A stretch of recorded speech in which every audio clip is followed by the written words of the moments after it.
Hey there! I'm so good at streaming. Welcome everybody. Thank you chat. Yeah, I was just confessing all of my sins. Hello. Hi, welcome. I'm so good at streaming. Did you know I do this for a living? Did you know I'm like a professional at streaming and creating content? Hey everybody. How you doing? I was just saying it's going to be a nice, chill, relaxed stream. It's just, it's just us and 200 other people because it's a Sunday night. And we're just straight chilling. I normally stream on Friday nights, but tonight I thought Sunday because I can't remember what I was doing on Friday. I've been so busy lately, but hey, this is the time I had, and we can do it tonight. Oh, hey, if the audio is out of sync, that is your fault. I have double checked this after the last stream. That is your internet connection, not mine. So that's definitely your fault, not mine. Don't worry, it'll all sync up. Oh, hey, Kit and Andrew in LA are saying hello. Hi, guys. Pressure's on now. For reasons I can't talk about. But hey, everybody. Oh, wow, shout out to Ooh Catty Ooh in Canada. Wow, awesome. Fantastic. Thank you very much to the people who noticed my t-shirt. Yes, available now, where all good t-shirts are purchasable. I'll remind me to tell you about the t-shirts later on. But anyway, welcome to the stream. Extra double special welcome to you if it's your first time on the stream. And if you are first, if it is your first time on the stream, then you will know that we like to start by lighting a candle, first of all. Tonight's candle scent is forbidden fruits and warm cinnamon. So, there we go.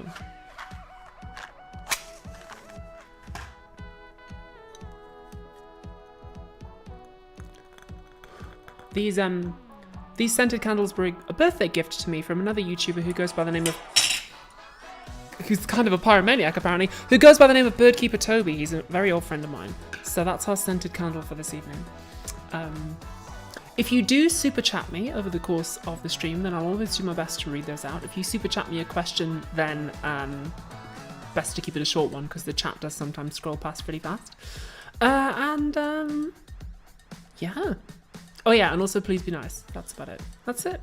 Oh, thank you to Carla who says I love your nails. Thank you. I just got them done. Oh, got some eyeliner on one of them. I don't know what that is. Oh no. Oh, it's just my like eyeliner pencil, which is viciously waterproof. Which I got on there. I'll get that off later. But anyway, this one's clean. Yeah, I got them matte black and then pink. I'm quite enjoying that. And I did my e-girl makeup tonight. I don't know why I was feeling e-girlish. I just thought I'd give it a go. Yeah. Yeah. Welcome. Oh man, it's so good to be back on stream. I'll tell you this, every time we stream, about 5 minutes before, I get really, really anxious because I'm afraid of tech problems because it's just me. I do this myself. It's not like there's, producers and crew and stuff. Like there is on set for Philosophy Tube, if something goes wrong, then there's usually someone who can help me with it.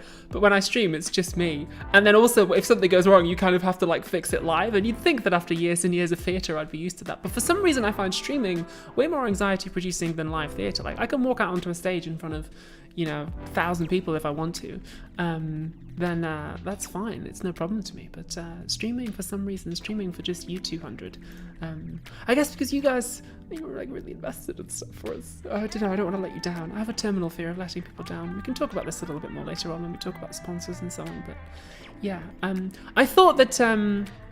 Well, thank you, Karina Freeman. No, I didn't get Le Baiser du Dragon. I've kind of moved on a little bit. I've got a new favorite perfume. It's called Tempt. You can get it from Ann Summers. Apparently it has pheromones in, which produces an effect on people if they're attracted to you. I don't know whether that's true, but Red Spade Tray 7 says, hello, what's it like being so instantly iconic? That's kind of you to say. I don't know. I don't think I am, but thank you. But yeah, I'm always really worried about letting people down, especially with regards to YouTube. Well, with everything really. It's one of my biggest my biggest fears. But anyway, I think we can have some fun on this stream too. So we're going to talk a little bit about the last video that I made, which was about Stoicism. I'll tell you a little bit about how I made it, how I researched it, how I wrote it. I'll also hang out. We can like chat and answer questions and stuff. And I have some fan art from the video that I can show you. That's going to be cool. And what else? Oh yeah, I've got something fun that we can do later on. I don't want to do it just yet, but I've got a fun little thing we can do. I also thought it might be fun if I spoke a little bit about the analytics of YouTube. So if you're curious as to how YouTube videos are made and whether they are kind of like do well or poorly by YouTube's metrics, I thought it might be fun to just give you a peek behind the curtain for that. Oh, and also, speaking of peeks behind the curtain, so there's this stream, and then I'm hoping, if I have time, to do a special stream for Philosophy Tube's 10-year anniversary around about end of May, early June.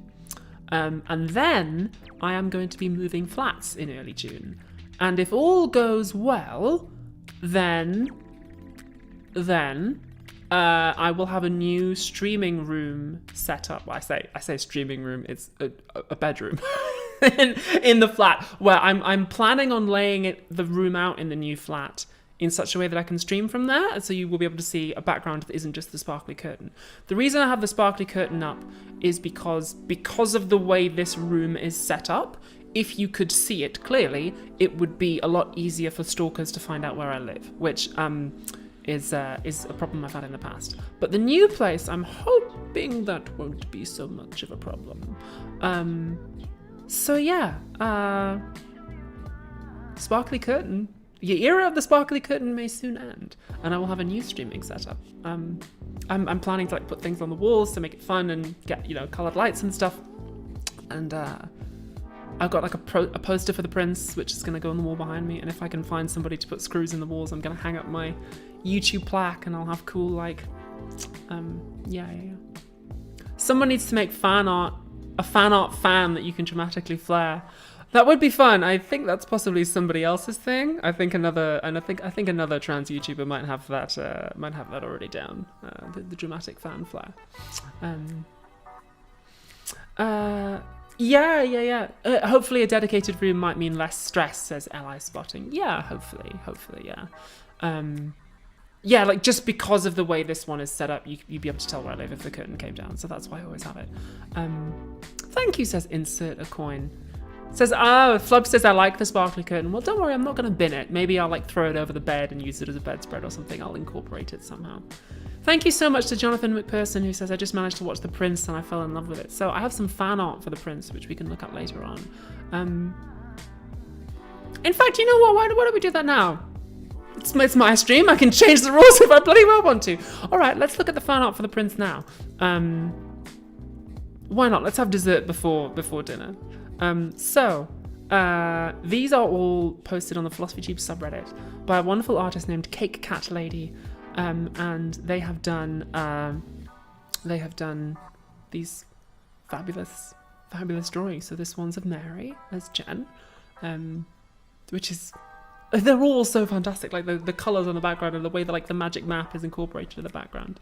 Hi Claire, yeah, I really like this one. And as we will see, so here's one of Joni as Sam. The color scheme in the background is changing. It's so cool. I love this one of Joni. Like the way that Cake Cat Lady has captured the lighting on the face there is just, and like the hair, that must have taken so much effort. It's just so, the level of detail that they've gone into here is just, I'm using the coward's they, by the way, because I don't know the artist's pronouns, but yeah, it was, it's superb. Don't worry, we'll get to the other pictures later, Koala. And then here's Tiana as Lady Kate. Again, like, the detail on the hair, that must have taken so long. I remember some nights when Tiana came out in that outfit and people gasped. That was an amazing scene. Yeah. That was fun. And then the villain of the piece. looking mean, looking vicious, looking angry. Yeah, not looking happy. It's me as Hotspur. Looking tough. It was funny actually when I watched the When I watched the film of the prince back in New York, I didn't realize how different I looked even then. It's not that long ago, but the magic certainly does. I guess I've also lost a bit of weight this year so far. The magic does take effect. It's funny actually. I saw somebody. I think it was either on Twitter or Instagram. I saw somebody saying that why has Abby Thorne had buccal fat removal? No. It was a YouTube. It was a YouTube comment. Somebody said, "Why has Abby Thorne had buccal fat removal?" And I haven't. I've just lost weight, which I guess is a kind of buccal fat removal the long way around. But no, I have not had. I have not had my buccal fat removed. I like my buccal fat where it is, in my buccal. So yeah. Yeah, looking mean, looking vicious, looking angry. It might not be the last time you get to see me playing a character like that. Can't say anything about it, but there might be something exciting on the horizon. Maybe. The acting industry is very fickle, and sometimes, like for instance, sometimes you'll get a part and then the show gets rejigged and the part gets cut, or sometimes you can get the part and then you get to the set and the scenes have been cut. So it's birds in the bush, but they're I've had some fun auditions lately, and they seem to have gone reasonably well. So we shall see. I can't say much more than that, I'm afraid. Although Kit and Andrew, I guess I'll let you guys know if it all comes up. That'll be fun.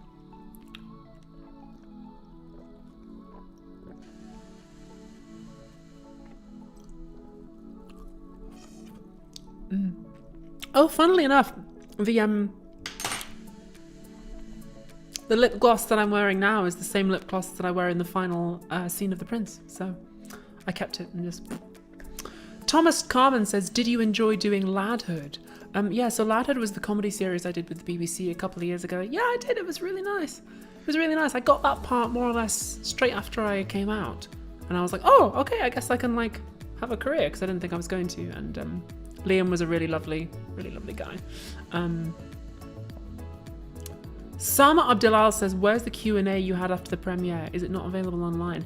I don't know off the top of my head. I thought it was.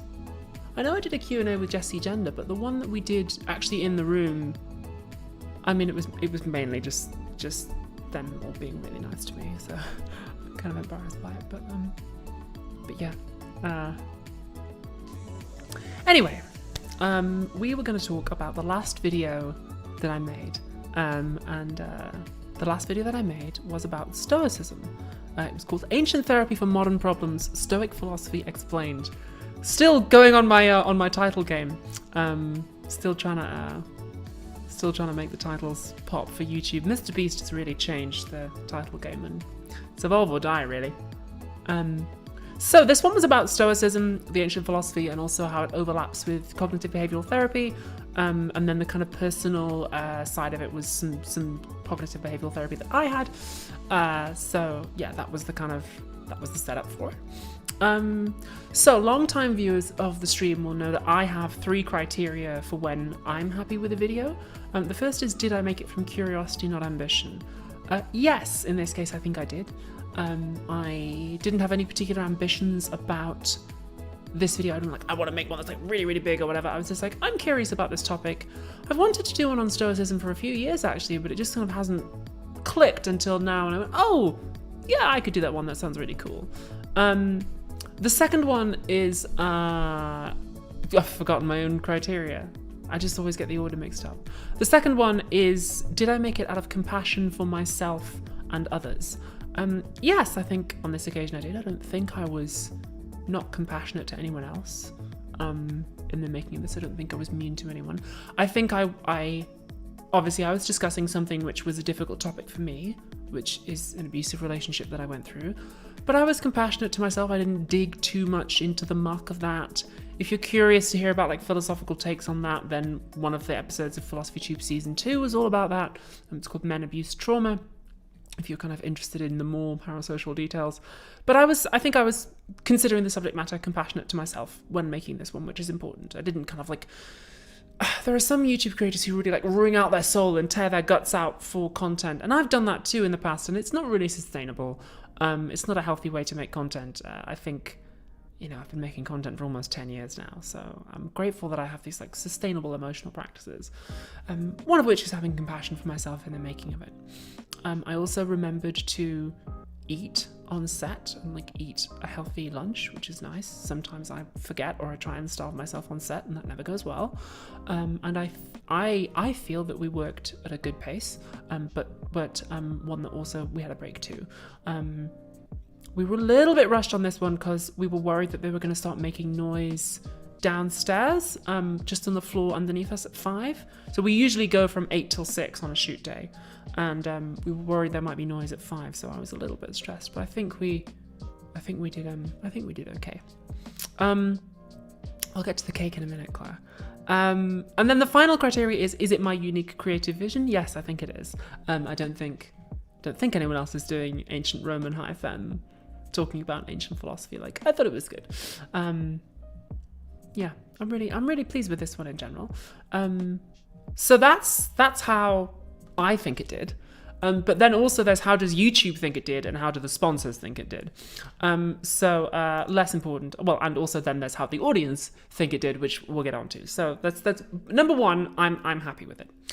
Number two, YouTube. In terms of views and so on, it did pretty well. So I think, what are we on, like? Just over 750,000 views in the first week and change, which is pretty good. YouTube always tells me how well a video did compared to my previous 10. So this one, it was interesting actually. So this one is currently sitting at 3 out of 10. It's like my third best performing video of the last 10 that I did. And it's interesting actually that it took a little bit of time to work up to that. So in the initial few days, it was languishing at like a 5 or a 6. I was like, okay, this one's like kind of mid. And then it's like crept up over the last few days. So I think what must have happened is people have seen it and gone, ooh, I'll come back to that after I'm done like playing Zelda or whatever. So it's nice. It's kind of a slow burn, and now it's picking up. YouTube also tells me how people come across the video, and it told me this time that YouTube whispers in my ear, the little YouTube gremlin.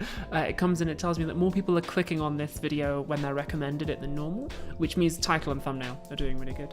It's funny actually. I was having a chat the other day with some like documentary filmmakers who are, pretty well established. They're producers of documentary films. And they're like, yeah, we normally do like film festivals and stuff, but we want to release something on YouTube. And I was saying, okay, well, like, they were saying, oh, we've got this producer and this director and this person and so on. And I was like, okay, that's cool. But 90% of whether this thing lives or dies is going to come down to title and thumbnail. And you could have something which is directed by Steven Spielberg and put it on YouTube and it could bomb because title and thumbnail just aren't that. That's sad in some ways, but it is true that the content needs to be good, but also like the box that the content comes in, there is like a YouTube way of doing it. So you need to sort of learn that language a little bit. So yeah, this one did quite well in terms of YouTube, so YouTube are happy about it. And then there's the sponsors, which is this case and in all cases Nebula, and like how many people sign up to Nebula and like have how many people, the conversion rate they call it is how many subscribers it generates for Nebula. They tell me that it's going a little slower than usual. Oh no, they're not usual. They said it's a little slower than last time. So the last video I did was about I'm forgetting the name. I'm blanking on the name of the philosophy. Effective altruism. And that one did very well. That was like a 1 out of 10 on YouTube. It got lots of new viewers, I think, in large part thanks to Finsta collabing. And it got quite a few conversions for Nebulous. This one a little bit slower this time, which is fine. They can't all be bangers all the time. Not every video can be a record breaker. Sometimes a video just does like great instead of excellent, and that is okay. As long as it's satisfying my 3 criteria, then I'm pretty happy with it. So yeah, that's how it did for me, YouTube and the sponsors. But the most important thing is how it did for you, the audience. So, the people who actually watch it and whose opinions really matter more than just YouTube's computer algorithms. I just thought it's interesting. I wanted to give you a little bit of a window into how kind of like the analytics side of like what it is to be a professional YouTuber, and also what it means to have to like keep sponsors happy as well. Again, something I worry about an awful lot is letting people down, and I always worry about letting the sponsors down. And I say the sponsors, what I mean is I worry about letting Dave down. Dave is the CEO of Standard and Nebula, and Dave's he's just very good to me. You know, he executive produced The Prince, and Nebula also like organized all the merch and stuff, and you know, really in a big way Dave has helped my career. Oh hey, Izzy Winters is in chat as well. Why don't you have your wrench? Oh, because we're on a separate channel now, aren't we? Let me go. I give you the power. I give you the power of the wrench.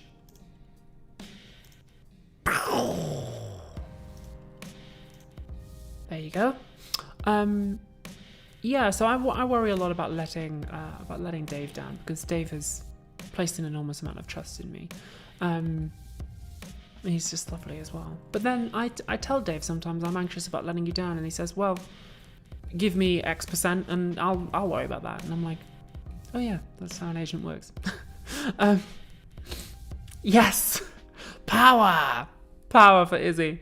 So yeah, I worry a lot about letting people down. It's my main thing with YouTube. I'm always really anxious just before a stream, and I'm always really anxious just before I release a new video too. So yeah. What is the wrench, says Sarah Abdulal. It's when people have the power to be moderators.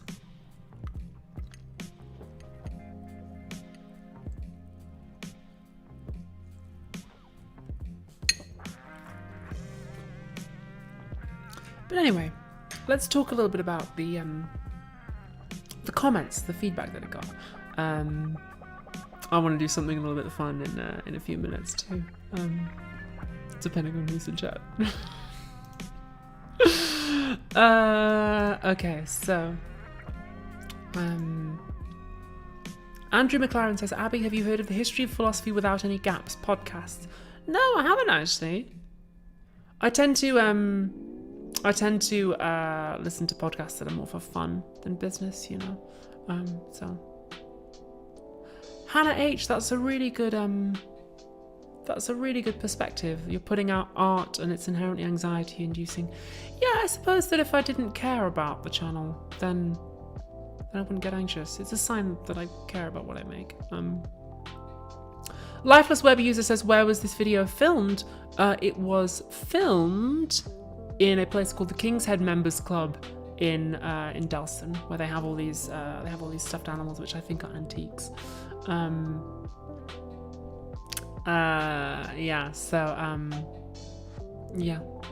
That was cool. It's funny actually. One of the staff members recognized me on the way. I was like, why do you... The question they asked was, why do you look like a YouTuber? And I said, I am a YouTuber. And they were like, philosophy tube? And I was like, yeah, hi. And they were like, oh my God, I'm a huge fan. And I was like, yeah, we just filmed the next episode upstairs. Thanks for having us. Like, so yeah, that was fun. Yeah, so let's look at some comments. Here we go. This one is from Greninja. Oh wait, no, first of all, I want to acknowledge a mistake that I made. In this section of the video, Stoic Physics, I made a mistake. I said that the universe is 4.5 billion years old. Sorry, spoilers for those of you living in the universe. The universe is actually 14.5 billion years old. I said 4.5. It even says 14.5 in the script. I just said the wrong thing, and then that was the only take we got. We got 2 takes, and I said the wrong thing in both of them. So my apologies. Jamie does maths. Yes, this was the same venue as Artists and Fandoms. Yeah, the same place. I wanted to go back. It was the only place to shoot an ancient Roman thing, was with all the animals and stuff. I have to say I was a little bit anxious because it's a tricky venue to film in. First of all, it's cold. There's only single glazing, and second of all, it can be a bit noisy because it's next to a main road, but we actually did pretty well. I was a bit worried. Somebody was hammering at lunchtime. I was like, oh no, it's gonna, tie us up, but it's gonna be okay. So yeah, it was cool. I was only 10 billion years off. It's fine. So yeah, spoilers if you live in the universe. 14 and a half, my bad. Anyway, we were looking at some comments. This one is from Greninja, and they said that the tough thing with Stoicism is that sometimes you know that you're believing something irrational, but you believe it anyway. And they brought up the example of negative body image, and like knowing irrationally that you're kind of like eating disorder or negative body image thoughts are wrong, but believing them anyway. And yeah, that's a really, really good point. I actually made a whole video about this last year. It was called Food Beauty Mind or Food Body Mind. I think I changed the title partway through and then forgot about it. So yeah, I made a whole video about that. That's a really, really good point. And I guess that's why the ancient Stoics said you have to take a step back and keep practicing. So yeah, I guess their answer to that would just be like, yep, well, tough tits, clean your room, bucko. This comment from Louis said, and this is a really good point actually. So I said in this section of the video that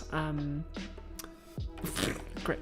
The manosphere kind of broicism interpretation of Stoicism, where it's all about repressing your emotions, I said it was a misinterpretation.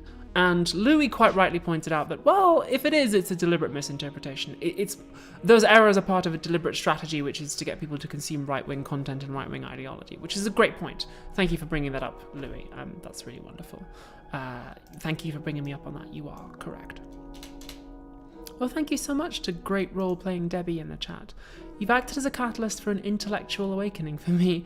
I have Das Kapital on the way, and you've allowed me much greater compassion for my trans friends. Oh, that's wonderful. I'm really glad. That's really nice. Oh, and Crostamil says, Abby, who made your costumes in the video? So they are... well, they weren't custom made this time, they were bought, but all the costumes are...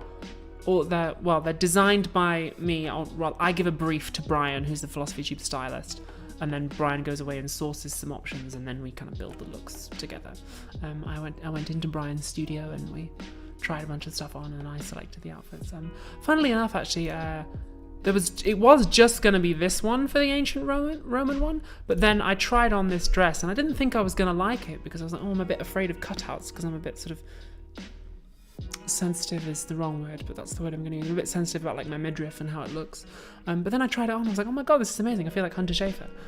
So we just needed some nipple covers and we were away. I actually wore this dress to a party last night. I kept it.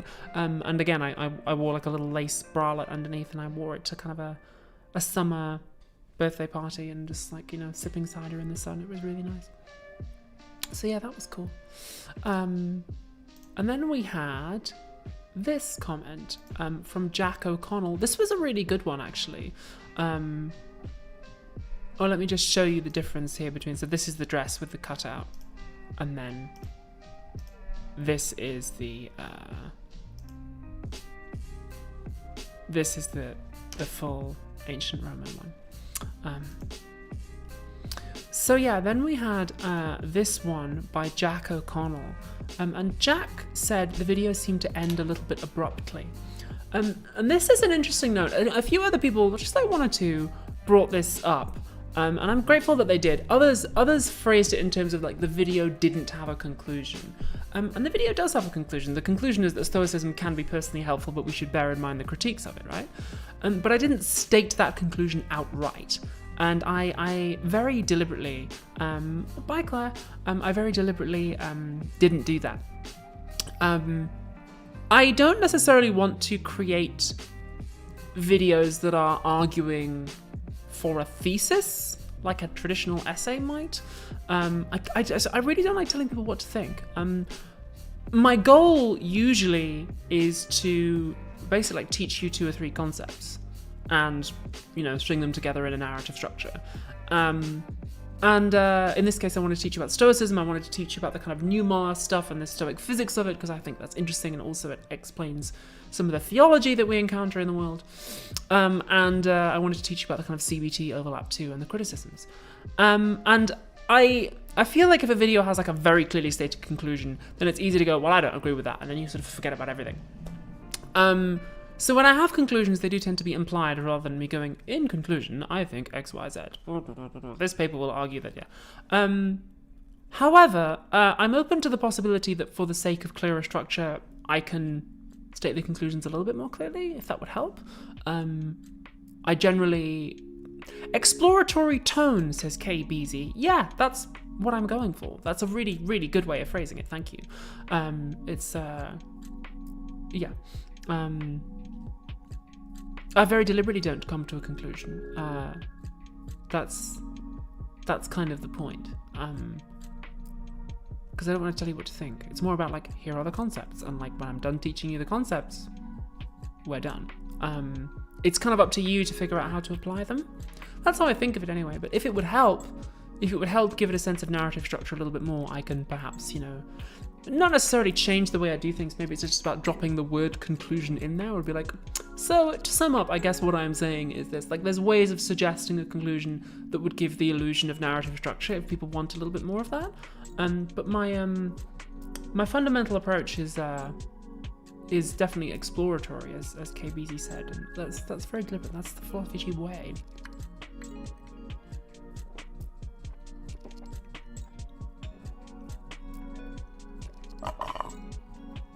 Jacob Punk says, I think people are just noticing that you aren't saying, so now you've learned a few concepts of Stoicism, I hope you found it interesting. Yeah, I'm not saying that. I mean, I guess I presume that you must have found it interesting, otherwise you would have clicked away. But yeah. Ooh, questions instead of conclusions. That's an interesting one, Armin Gugs. Huh, that's a nice... Huh. You know what? I might just make a note of that in my notes file for the next episode. We can talk later on about the next episode. That's a really nice suggestion, Armin Gugs. Just put that under here. Here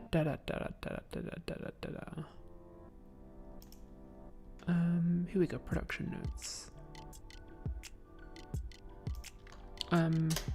Could I end with questions?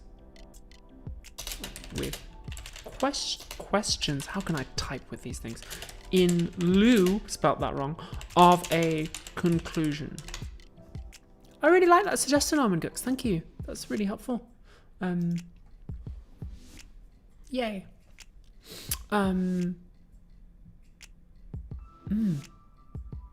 Nice. Very helpful. Okay. I'm gonna do something. Let's do something fun now. Can have a little bit of a peek behind the curtain here. I'm just gonna... There's somebody... I don't know, maybe I shouldn't tell you this after all. No, maybe I shouldn't. No, maybe not. But I'm just gonna take this opportunity to send a quick text to someone.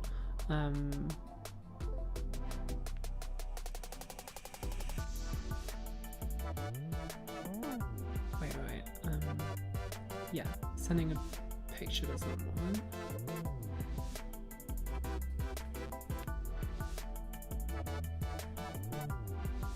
This is the exciting texting action that you're getting.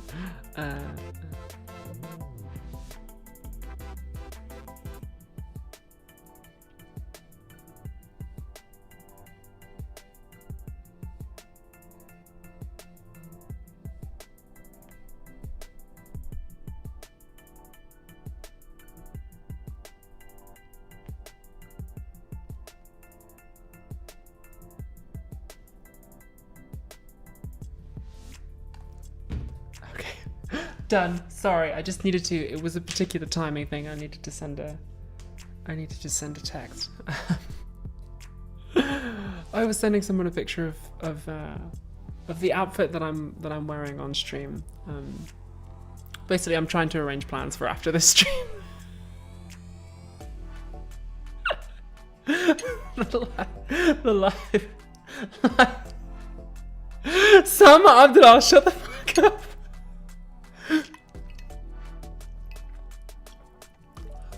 Stroop Waffle, thank you. I'm glad you like my makeup.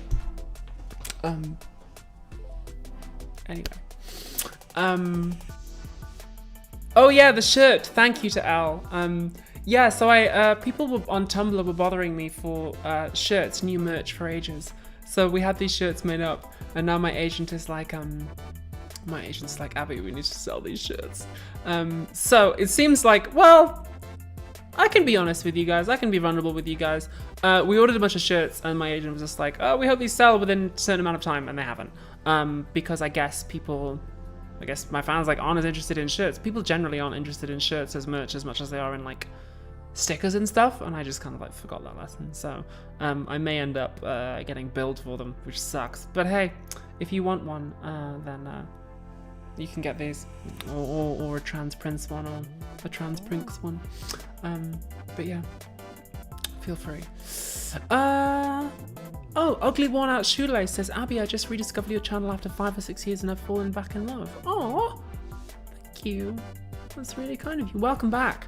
You're probably wondering what happened to the old host. Kind of a long story. If you go back, you will find out. He went to live on a farm upstate. Yeah, he's very happy. I assume. If you want the t-shirts, there is a link in the description to the Nebula store where you can get them. I haven't marketed them on the channel either because they didn't arrive in time for me to film an episode. But yeah, there's a trans Prinks thing if you want a non-binary version. But yeah, they are available on the Nebula store. Should you wish one, you can have one.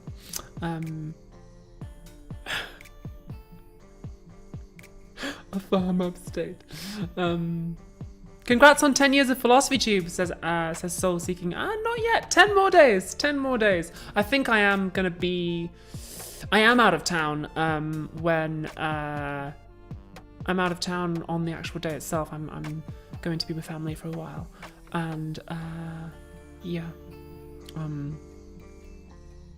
So I won't be there. I won't be able to stream on the day itself, but I will do a 10-year live stream at some point. KY says, Abby, do you feel pressure to avoid politics due to your acting?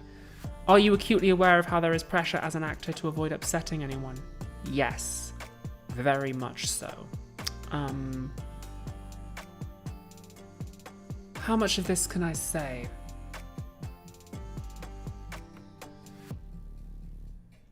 Probably not much.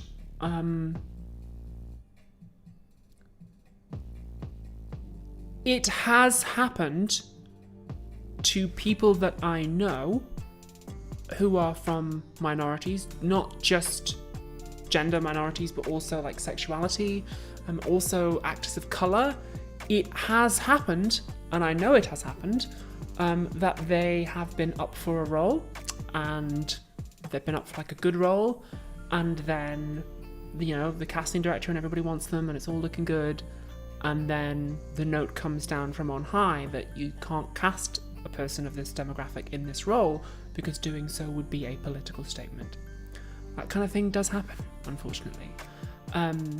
There's a reason that there are Hollywood leading men and women who, in public, pretend to be straight. And there are some names that you would know who are not in fact straight men, but who are actually gay or bi. But if this became generally known, then suddenly casting them becomes political. The world shouldn't be that way, but unfortunately it is. I cannot hide the fact that I am trans. It is, it's on my Wikipedia page. I can't hide. I wouldn't hide. I don't think we should have to hide. But I am acutely aware that I have to be careful how I present myself. Part of that is Philosophy Tube. So Philosophy Tube only kind of works as a show if I am at least trying to be neutral, and I'm aware that I'm not. Obviously, I have my political biases and things that I want to do and things that I want to say and change about the world. But I try to make a show of being even-handed. I think I fail a lot of the time on Philosophy Tube, but I try. You'll see me try with the next episode. to really go, okay, let's now look at the other side of this as much as we might not want to. So part of it's philosophy tube, but part of it is acting. In fact, I mean, I can be honest and I can be vulnerable with you that I was recently invited to take part in a political thing with another creator, and I had to say, can we maybe talk about this and not that? Because the auditions that I'm going to now, the level that I'm trying to break into acting wise, there is a danger that people will see me as political, and to a certain extent that's a function of being transgender. Like wherever I go, especially in Britain, people are always going to go, well, this is like a political choice, right? But for the sake of the career, it has to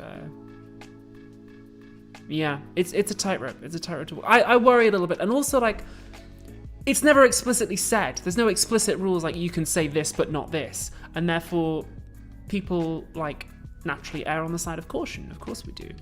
Actors do. But yeah.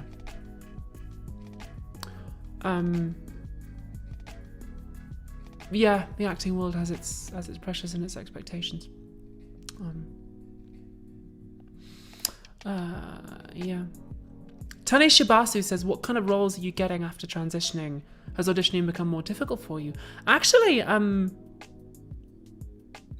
doing better than ever. I thought transitioning would be the end of my career, but as soon as I came out, I got Ladhood, and then I got Django, which was great, and I got my new agent off the back of Django. I say new agent, I've been with them for years now. I got United, and then United have got me some nice auditions, so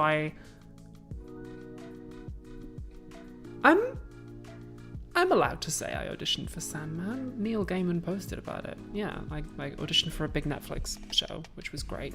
I really enjoyed that audition. And I'm also gonna I have a small role in Redacted, which I think comes out next year. And I've been having some good auditions lately. I can't like talk about a lot of it, but yeah, I've been having fun.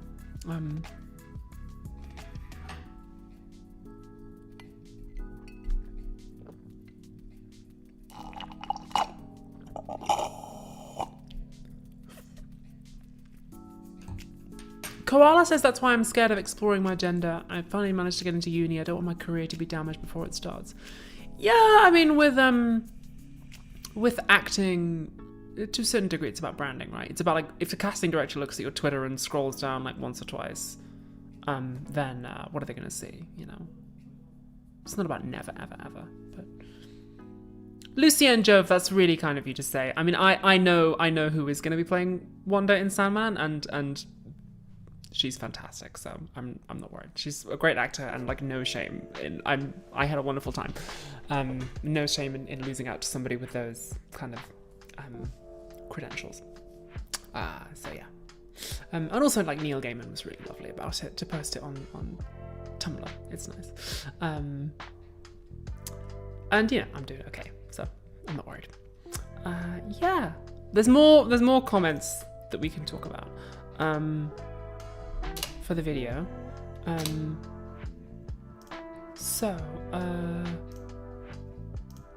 Auden Smith asked, where did you get the taxidermied animals? So there's a leopard there on the left, and then there's a lion, and it's like there's I think like a panther and more leopards and stuff above me there. So they came with the venue. The King's Head Members Club has them. I think they're antiques. They make me quite sad, even if they are antiques. But yeah, it's I think they were real ones. I'm glad. Well, I don't know. It baffles me that anyone could ever have had. I know that some people still do this, but it baffles me that anyone could ever have had fun destroying something so beautiful. But I guess they had strange ideas in the 19th century about all sorts of things, and indeed the 20th century. Some people still do, you get like dentists going on holiday and shooting lions because it makes them think they're tough. But yeah, it made me sad, but I'm glad that sort of attitude is less prevalent now. Not gone, sadly, but less prevalent. Then I had an interesting comment from Satanic Stoic Philosophy, who said that they quite enjoy combining Stoicism with Satanism. And by Satanism, they mean the religion of the Satanic Temple and not like actual devil worship, as it is in the movies, right? But this comment just made me picture a Stoic sage getting sent to hell, and then the devil being like, "Damn it, how do we torture this guy? Like, we've thrown everything we've got at him, but he's loving." So I just enjoyed this. I just thought this was a funny comment, and yeah. Mega Snowcat says it makes me really happy that you're getting good auditions. Yeah, it makes me happy too. I worry a lot about letting people down. So I am sure I can turn the music down, Najee Rifai. I can also just speak a little bit louder. But no, okay, sure. Let me turn the music down a little for you. This song's quite loud. Satanic Church. Sorry. Thank you, Cloud Proud. Yeah, so I worry a little bit about letting people down. So I in particular worry about my agents because I know they work very hard for me, and I know especially like when there's a fish on the line, I know that they're always out there for me and they're always looking out for me. And the nature of being an agent is that you only get paid when the client gets a job. So I worry a lot about letting them down. But I do my best. And sometimes we do okay. So, First Last says, what is Redacted? Redacted is a TV show that I have a small part in that's going to be coming out next year. I'm not allowed to tell you what the real name of it is, because I'm not allowed to say yet anything about it. I don't know when I will be allowed to say anything about it. G says, could you get the Don't Play With Matches pin back in stock? Probably not if these shirts don't sell. I gotta say, I don't think my agent is gonna be happy. My YouTube agent is gonna be happy if I go to them and say, hey, can we get some more merch? Considering the shirts didn't sell, I don't think that's gonna go down well. So, maybe if the shirts sell. But yeah, Redacted is a show that I filmed back in January, February. That's gonna be out next year.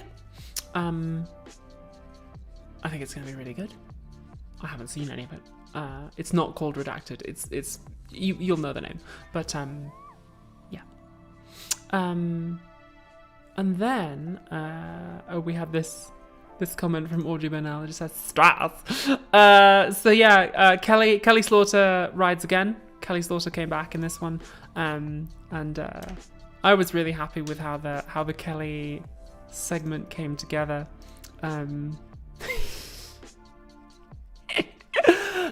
She's one of my favorite characters to play on Philosophy Tube in this season. She's so. This is the time that Kelly's the product that she's selling was the closest to a real thing. In fact, I think it is in fact just like a real company that was covered on Trash Future. But yeah. This was really fun. It really came out well, and like it all came together in the editing too. It's about the cutting in and out from the like the Ys to the B cam. That cute little bag that Brian got is just such a nice touch. Yeah. As a mom, it's my belief that you can't put a price on health. Yeah, so there are quite a few similarities between this and real product. Like I think so Marcus Kane, presumably son of Michael, said Psyop will be a real thing in 5 years. I think it is a real thing. I think that is just like a real startup that they covered on Trash Future. Thank you, Diaria, for that super chat. We need a better code name than Redacted. Yeah, Redacted is my code name for a lot of stuff. I sometimes post about Redacted on Tumblr, but Redacted is a person when I post about them on Tumblr. But yeah. How did you come up with Psyop? It's so corporate sounding. So Psyop is the Greek word for silence, and I think I'm right in saying that it is specifically the word for like silence as applied to people who have been silenced. So it's kind of like, it's about your employees not having a voice, basically. And also I thought it was a nice little like allusion to talk therapy and silence, and like talking being used to silence people. I just thought that was fun.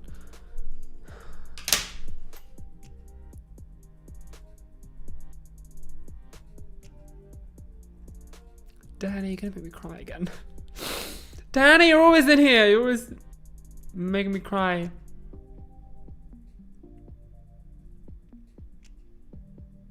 Thank you very much. Diana says this was a great episode and one of your best. Thank you. Thank you very much. Investment. God damn it.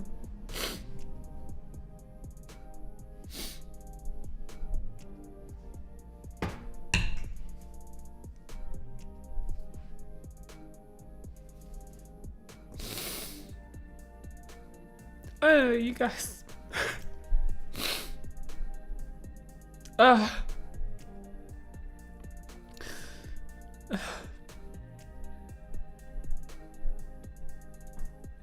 Philosophy Tube was 10 years old. And that's so... I can't believe it. Like, I said this in the video, but like, making this show has just like changed my life so much. Like, I think about the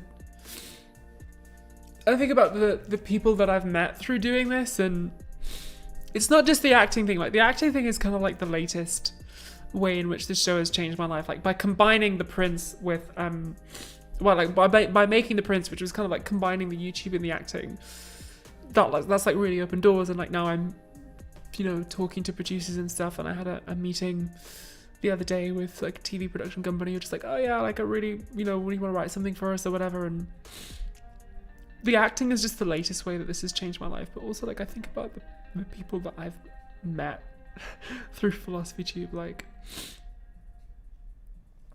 so many of my partners, both casual and like serious, over the past 10 years have been met through YouTube. Like, some of my best friends I know through doing this show. And like, some of the most beautiful and terrifying moments of my life have happened through doing this show. And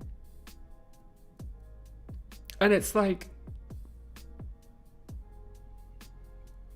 I know, I think back to when I was going to move to London and go to drama school, and I made that video that's just like, hey, like, I'm going to make a Patreon, and like, if you want me to continue doing the show, then like sign up to the Patreon. And because if I have to get another job and drama school to make money, then I'm not going to be able to do the show as well. And I just kind of like turned it over to the audience and was just like, it's up to you. Like, if you want more Philosophy Tube, then sign up, and if you don't, we'll leave it, and like, we don't have to do it. And so many people signed up that like it became like a part-time job. And you know, I think about like amazing people in my life that I've met, like Nikki, the Philosophy Tube makeup artist, who's just like one of the most amazing and like strong people I've ever met. And I think about like some of the friends I've made, some of the people who inspired me, like not just as a creator but like as a human. And I think about Hank and how sad I was to hear about Hank. I mean, even though I know that he's gonna be okay.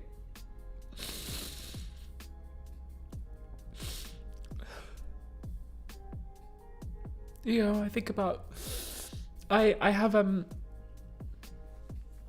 award downstairs. I have like a medal. I was nominated for an Audie Award for an audiobook I did, and I got that audiobook because Lindsay Ellis asked me to do it. Like, Lindsay Ellis, somebody I was watching since I was a kid, and now like I think about, I don't know, I wasn't going to talk about this, but I think about the fact that like I have more subscribers now, I think, than Lindsay did when she retired, which is just unbelievable. Like, one of the people who inspired me when I started, and like Mike Rignetta, a creator who inspired me so much.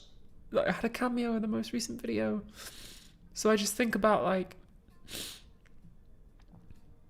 I think about the people that I've met through doing this show who've changed my life. I could mention more names.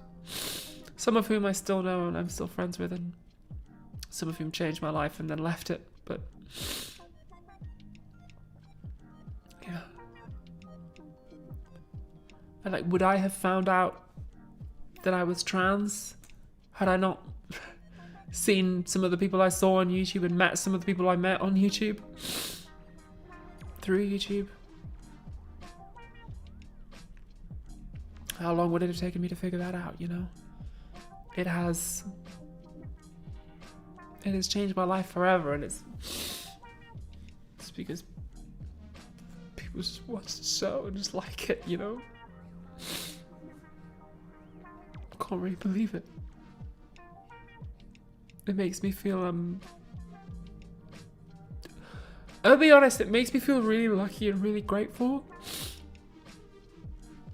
Something I struggle with a bit is survivor's guilt.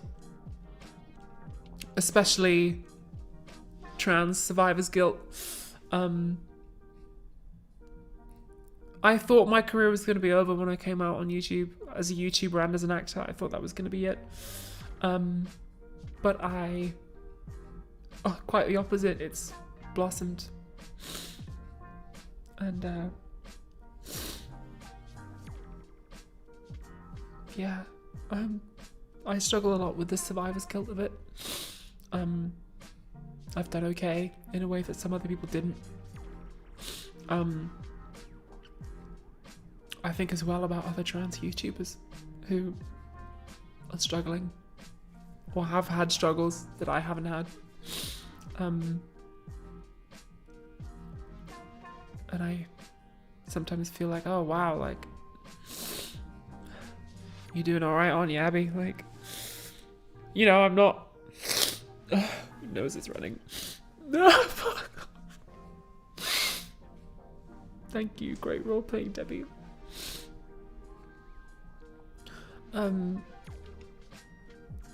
Yeah. I'm not like, you know, living the life of Riley, but I'm doing okay. Especially like relative to a lot of trans people in my country. And again, that's thanks to this show. Yeah,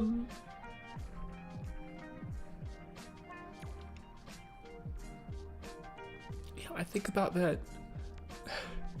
Like my partners, the people that I like love most in the world. But like, you know, family and stuff. But like, yeah. Let me think, like, so many of my partners, the people that I loved, is I've met through YouTube.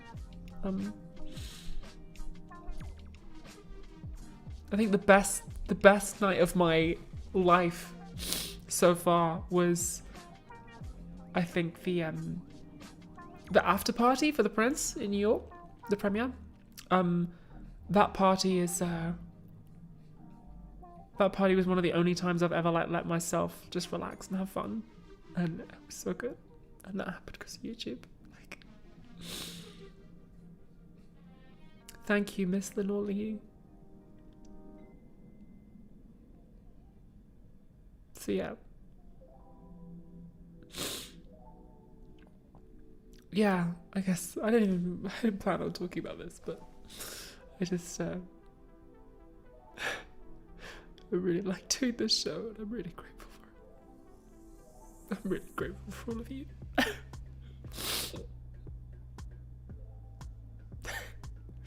I'm sorry. I didn't mean to be crying on the stream. I'm crying in the club right now.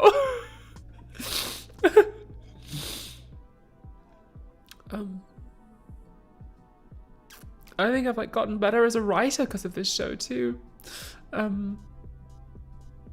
which is awesome. Like,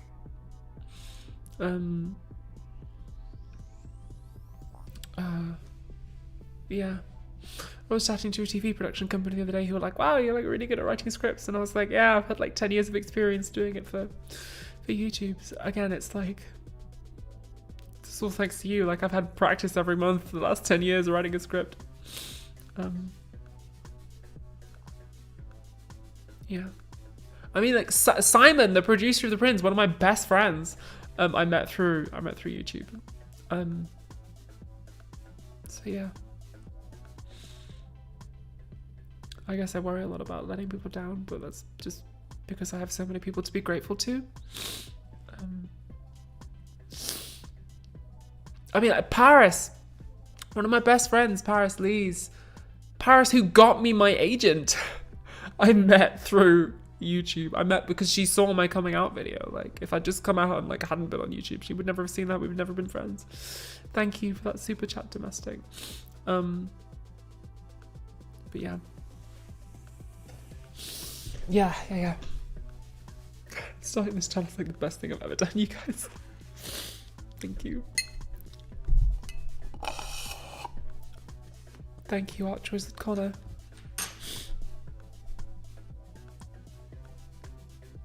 Can you use ChatGPT to write scripts? Hell no. No, I write them myself. Thank you, Hannah H. That's really kind of you to say.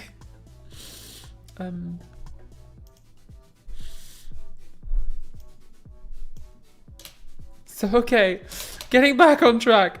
I guess we've got a couple more comments to read. Yeah, so composure. Caitlin L says that Stoicism sounds a lot like Buddhism, which is really interesting. I've never studied Buddhism, but like I'm really glad you brought this up. It sounds really cool. Boringutans commented on the metal straw. No, I just have it so that I don't have to keep buying reusable ones. I use the straw when I'm wearing lip gloss and I don't want to ruin it. It's just cool to have a reusable one, you know. Yeah, Buddhism. I've never studied it, but it sounds cool. Oh man. And Isaac said also cynicism, as in like the philosophy movement. Cynicism, not like the not like being cynical, is also like a really good. It's cool. I came across this in my research too. Maybe someday I'll have to do a video about cynicism, the philosophical movement, because I don't know much about it. It sounds cool. I'm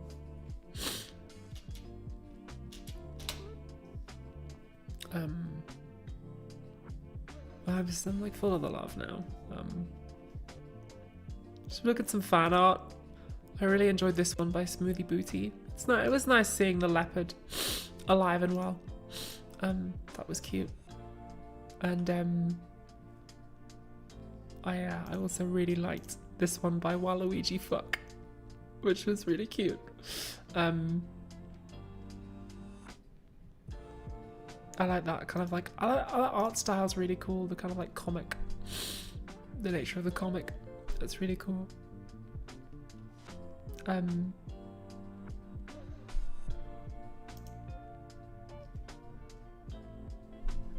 I wanted to I'm sorry. I wanted to show you guys this picture of the set. I didn't know this was gonna happen, but Brian and Nikki and Mr. X, the camera guy, they got me a little cake on set and surprised me because it was my birthday and it's VelociTube's birthday, and they surprised me with a little cake. It really made me feel like loved and cared for. Something else that's like kind of difficult for VelociTube is that like I have people to help me out, like you know, Brian does the costumes and Nikki does the makeup, and Mr. X, who prefers to remain anonymous, does the camera stuff. And I worry a lot because I want them to enjoy the job and be like well paid and to never feel like they're being exploited, even though I'm like, you know, I'm paying someone to help me, but I really want them to be happy and to like have a good time on set and to feel like they're being listened to and valued and taken care of. And this, I worry a lot about that. You know, because I'm aware that I guess as the executive producer, like, I'm kind of the boss, and I want to be like, oh, we're all just like friends, but it's true that I do have a level of, like, you know, control. I like employ people. I pay the crew. I'm sorry, I'm like so gross. I pay the crew for what they do, and they do such a good job and they work so hard. I want to make sure that they are happy. I'm not a Gemini, I'm a Taurus. I have a Gemini moon, and my Venus is in Aries, which gets me into trouble sometimes. But yeah, I don't believe in astrology. Oh, thank you, Jamie Does Maths. This was a really nice moment where I felt like I was doing okay.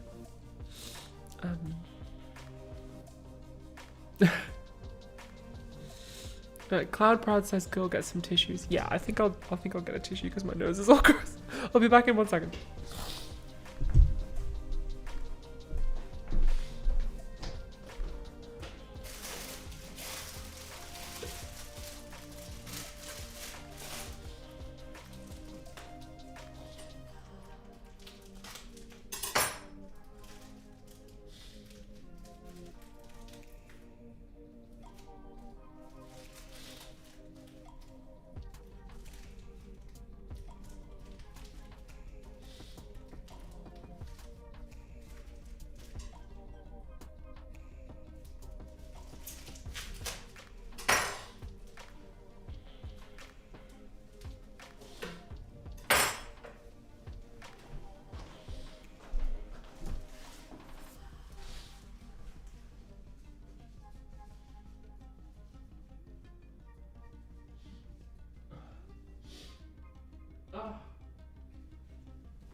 Okay, I'm back. I have some tissues now. Oh, thank you, great role playing, Debbie. That's really kind of you.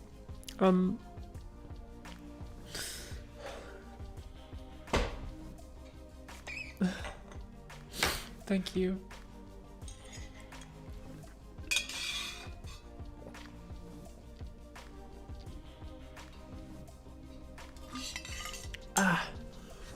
Okay, let's be a little bit more composed. But yeah, I wanted to show you guys this photo. It's really nice.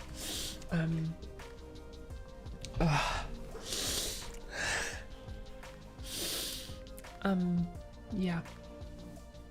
It was tasty cake too. We shared it around. That was good. It was a good cry.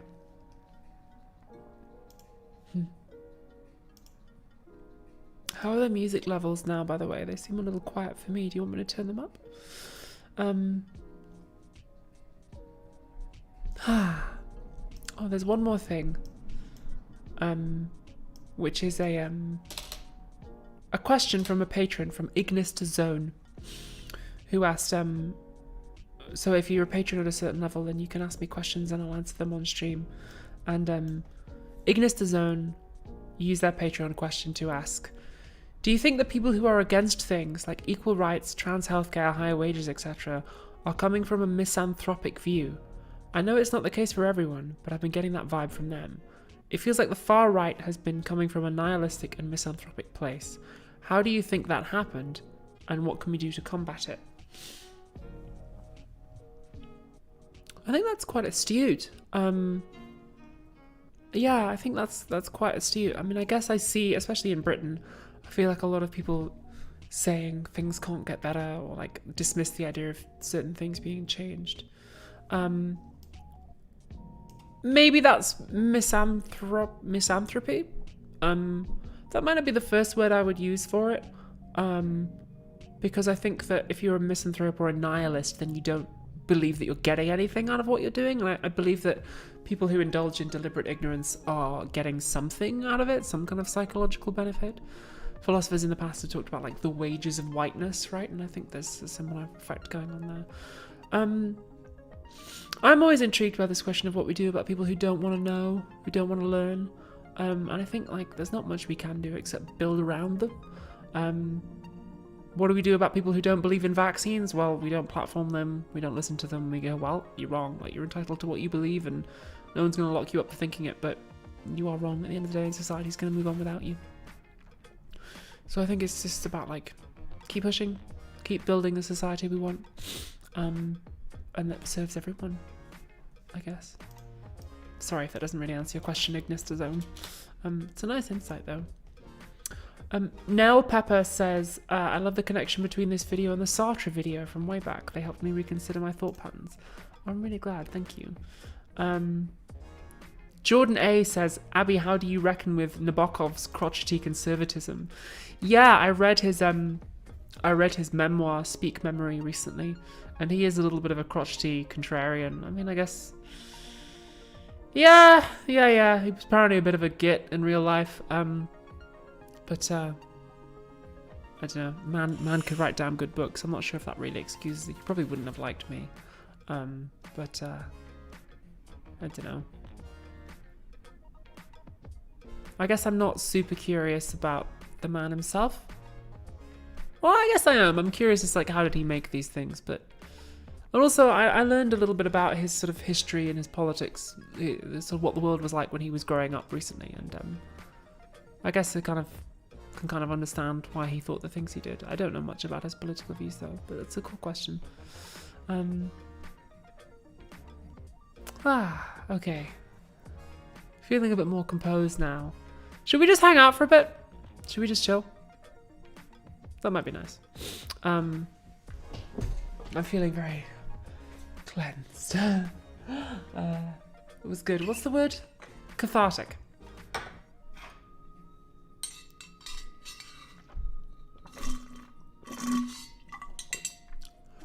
Diana America Rivera says he made them because he liked to shock people. Yeah, he did. I think some of Nabokov is him just like, are you triggered? Like a little bit. And I'm like, well, yes, well done. I'm triggered and owned, but also you've triggered and owned me in a very beautiful way. So,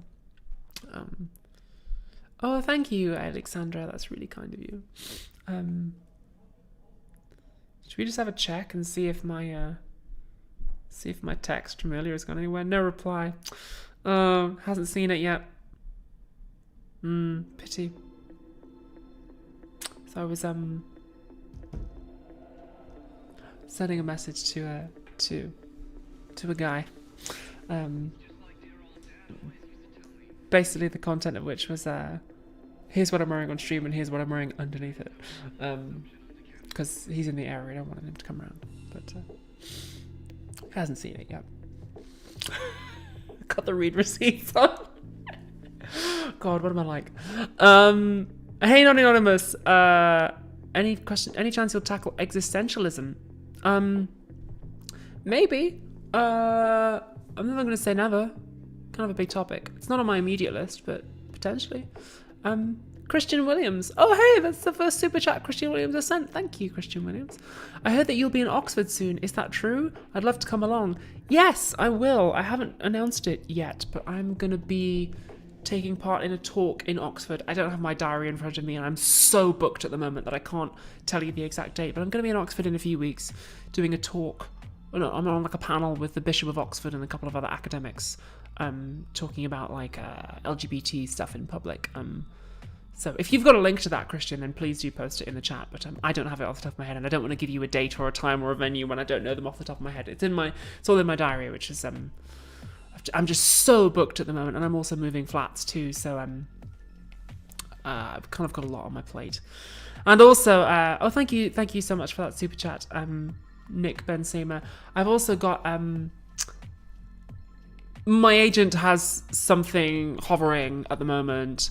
Where it's like if we are waiting for a casting director to tell me you need to be here at this time and then do this thing, so there might be a kind of audition-y thing happening soonish. And the nature of these things is that when they say, "Hey, the audition's like tomorrow at 11 o'clock," you have to go. So So yeah. I just got a message from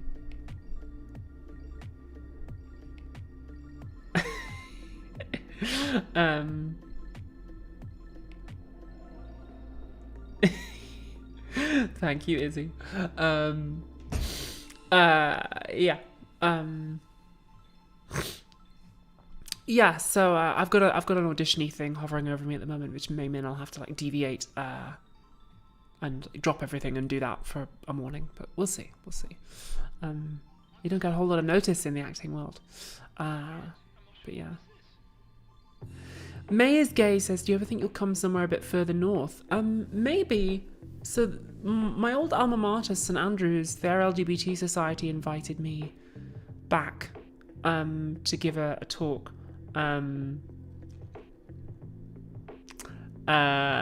Thank you, Izzy. I'm seeing these messages.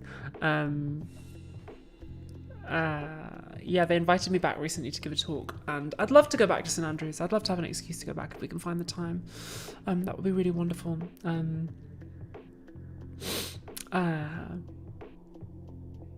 Yeah. We shall see. Yeah, I would like to go back to the north. I was back in Northumberland for Easter with family. That was really, really lovely. Creatura Confortavel says, do you still have a Kim Petras obsession? Yeah, I do. So in my new flat, I'm going to have a selfie mirror. Because my mirror at the moment isn't very good for taking selfies. But I'm going to have a selfie mirror, and it's going to be flanked by 2 pictures, Kim Petras and Audre Lorde. And then I will be somewhere in between those two. So, yeah. KBZ says, Picard season 3, ? I really enjoyed it. I really, really liked Picard season 3. I had a good time with it. I watched it with a friend of the show, Mrs. X. I watched some of it with her. She wasn't super interested in it. And also I watched a little bit of it with Mrs. Z as well, friend of the show. And yeah.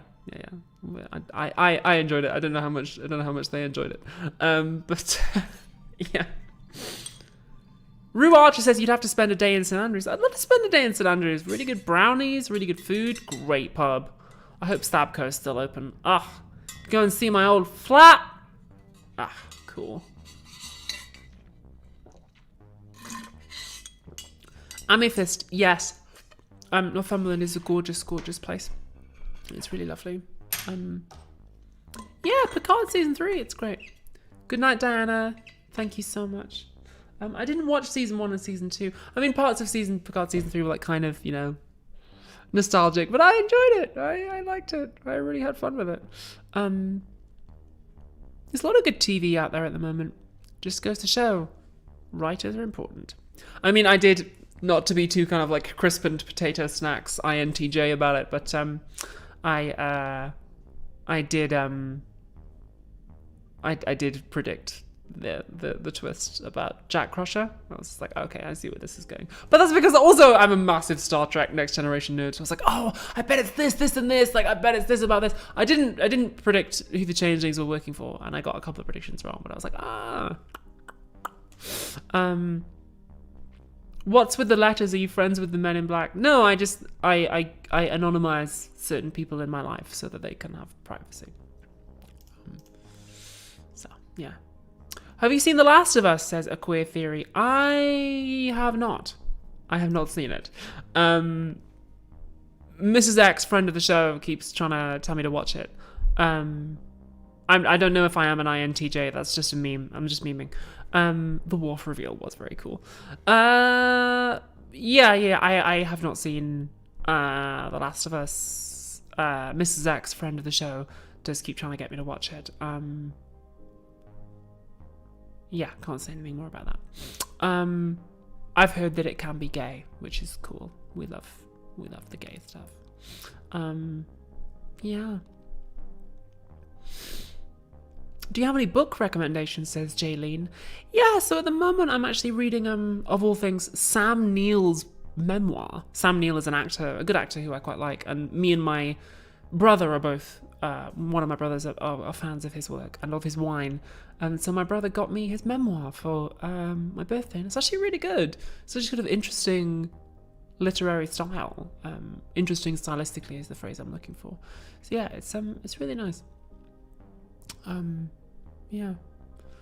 DS9 or TNG. So I've seen all of TNG multiple times. I've seen the first episodes of DS9. I watched them recently, and I did enjoy them. I haven't watched any further yet. I may do at some point. I like to watch Star Trek while I'm doing the ironing. So I usually get through like one episode of Star Trek a week when I'm just like doing the ironing, and it takes about like 45 minutes to do the ironing, and it's perfect timing for Star Trek. I'm like, oh shit, yeah. If I've got a duvet cover, then I'll watch a double bill, you know. I like having it on while I do the ironing. It's fun. Yeah.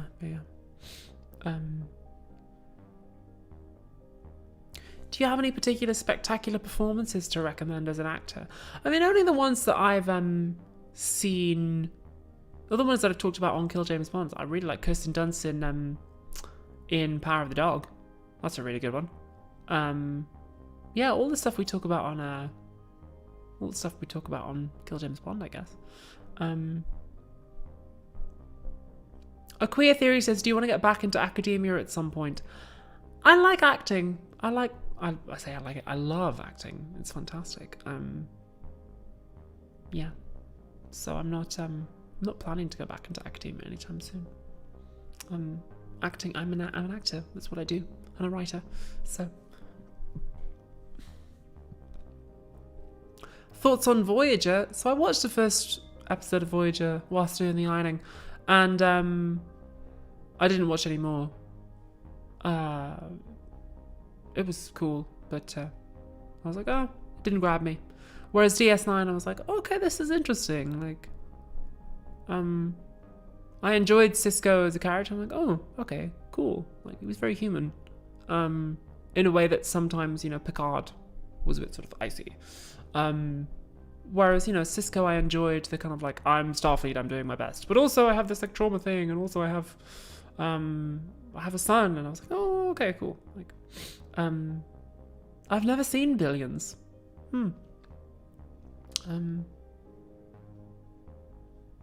Yeah. Karina Freeman says, I liked your chat on Navarro Media.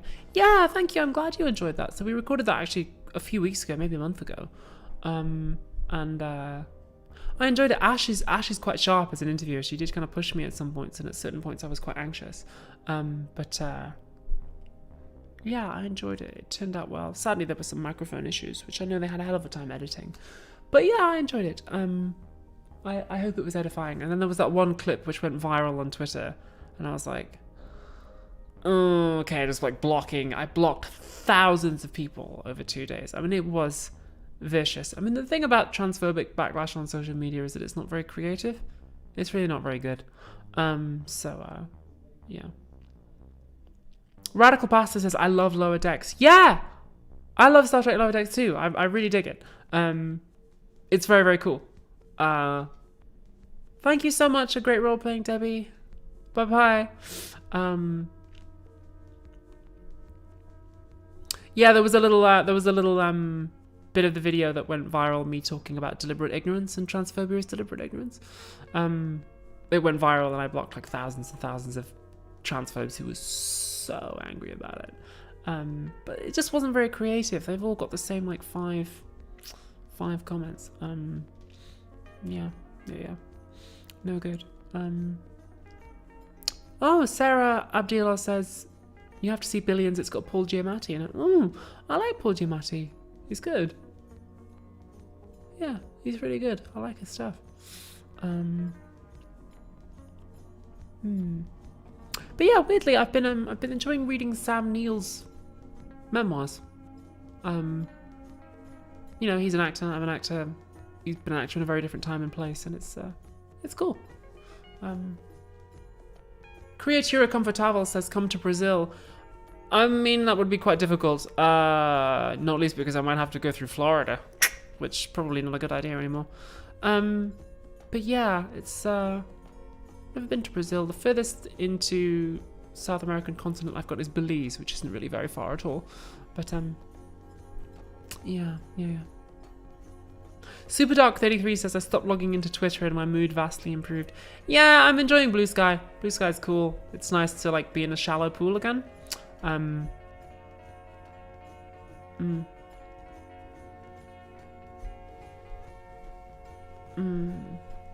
Would you ever come to Paris, says Elle. Maybe. Maybe. It's been a long time since I've been to Paris. A long time. And I did not enjoy the last time I was there. So, maybe. I'm not in a rush. A friend of mine is living in northern France at the moment. Maybe I could go and visit her via Paris. I don't know. I don't know if I ever want to go back. That city might be spoiled for me. Oh, thank you, Helen. And thank you, that's your super chat, for super chat too, using my old video about names for your end of year exams. For Oxford? Oh, wow! Congrats on getting in there. I didn't. Well done. Yeah. Thank you.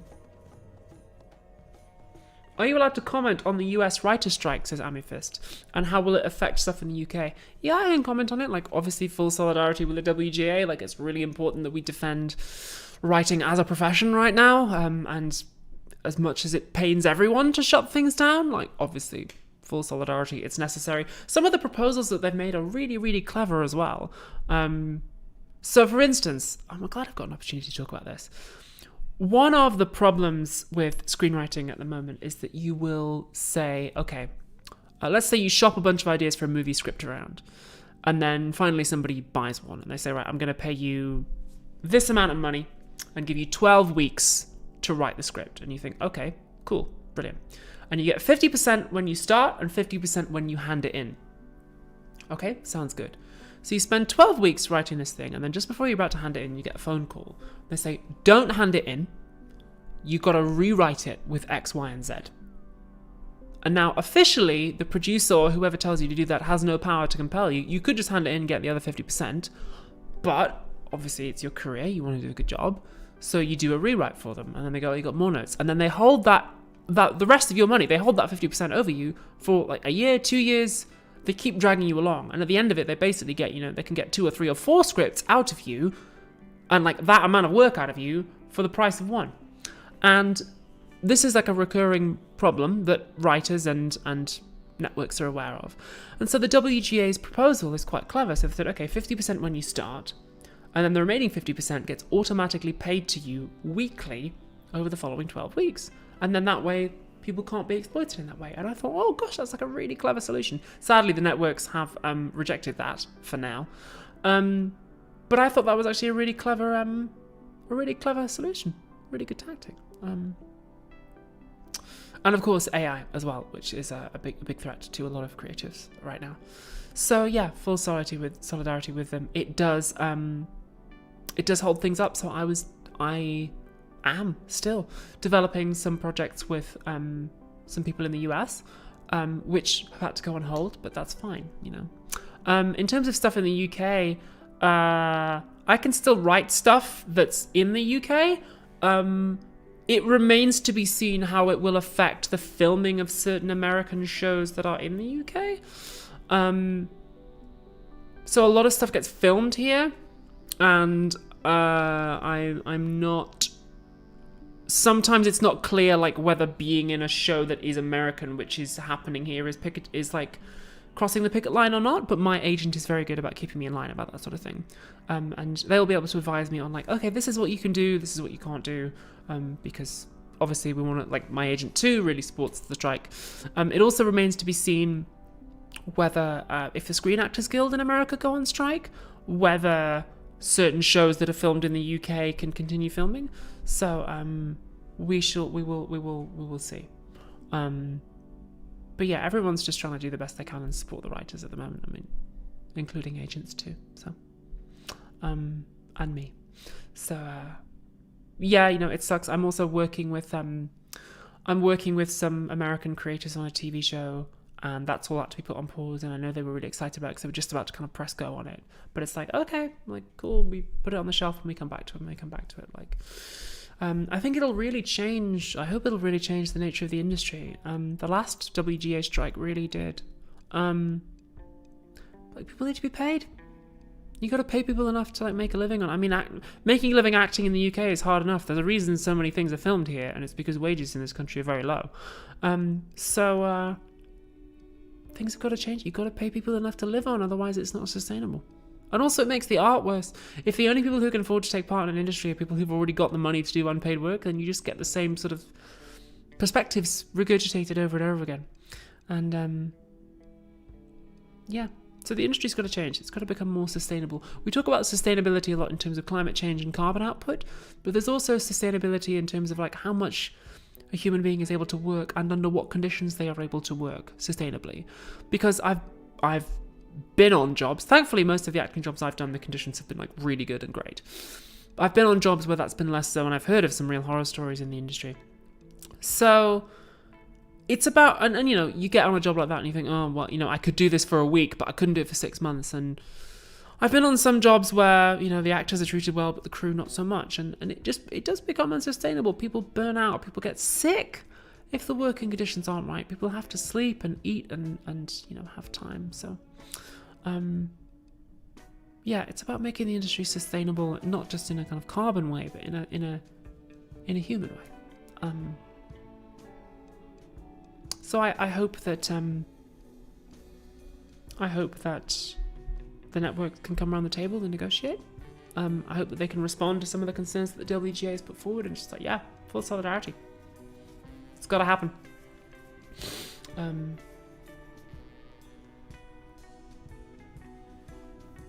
UK has had elite film studios and actors for decades, says Sargasso Sea Massive. Yes, quite right. We do have very good actors. We do have very good facilities. We do have very talented people. It's also about a third cheaper to film stuff here because wages are so low and the industry isn't as unionized as the US. So it's not the only reason, but it is true. Thank you, Amy Fisk, for that super chat. And it's your first super chat too. Thank you. That's kind of you.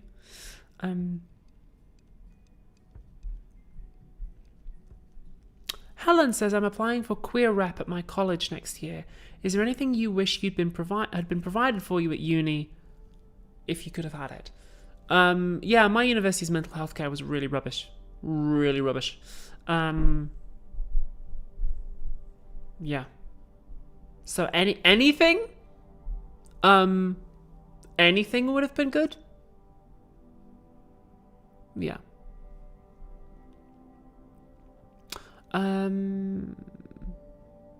Kelly Priscilla says, Abby, have you ever thought about making a parallel channel reviewing books? I mean, I know people would love that, but first of all, I just don't have time. I don't have time to work any more than I do. It's Sunday and I'm at work at 9:30. I can't work any more than I do. And I feel like BookTube has kind of already been done. So occasionally on TikTok, I do a very quick review of like, hey, this is what I'm reading at the moment, here it is. And I think I might do that a little bit more going forward. I want to do that more because I know people enjoy it. But yeah. So I think maybe I'll save that for TikTok for now. And it's also fun. It gives people a good insight into how an episode is coming together. Najee Riffai says, I wonder if this is my first super chat. It's not. YouTube tells me if it is. It's not. Smoothie Booty, yes, the shirt is new merch. We chatted about this earlier on. Jack says, have you ever been interested in writing a book? Maybe. A lot of book publishers approach me about doing that, and I always say, well, if I ever have an idea, I've got a lot of publishers to go to, but acting and writing for screen and for stage is where my kind of writing, and all for this show too, is where I'm putting my creative energy at the moment. Elle says, any insight on the next episode? Yeah. So the next episode I think is going to be about the philosophy of law, LAW. I don't have much of a clear vision beyond that. I've been reading a lot of philosophy of law in the last few days. So we'll see. I think possibly Trixie might come back. Yeah, I'm interested in the philosophy of law, and I'm interested in this question of what the law expresses, but I'm not going to give too much away other than that because it's still vague in my mind. But yeah. In terms of when that's going to be, I don't really know. So I'm supposed to be spending 3 weeks in the US in June, July, a week in LA when VidCon is happening, although I won't be at the con itself. I'll be kind of around at parties and stuff. And I'll also be meeting producers and casting directors and like anybody who I can meet in the kind of Hollywood scene that doesn't cross the picket line. And also I hope to visit the picket if the strike is still happening. And then I'm gonna have a week in Seattle with I'm gonna have a week in LA with Mrs. Z, friend of the show, and then a week in Seattle with Mrs. X, friend of the show, and Mrs. Z, friend of the show. And then I'm supposed to be spending a week doing a film, being in a film. I probably can't say yet. I don't want to jump on the director and like stuff. I'm supposed to be doing a film. At the moment, there is something else. There's a big TV thing, which if I get it, would be filming July, August. And if they say, yeah, you got it, we need you, then I can't. It's at a level where I would have to cancel everything else. If the dates clash, basically, if there's a clash of dates, that has to win out, because that would be a big thing if I get it. But maybe I get it and it doesn't clash and I get to do both. So depending on if and when I'm doing extremely redacted, I'll probably be filming the next episode of Philosophy Tube. Probably early July. Because I also have to move flats soon, in 2.5 weeks, which is going to be kind of a stress, and that takes up a lot of time. So Eslington says, I'm on a Kurt Vonnegut kick at the moment. Have you read any? And it's your first super chat, Eslington. I haven't read any Kurt Vonnegut, not since I was in school.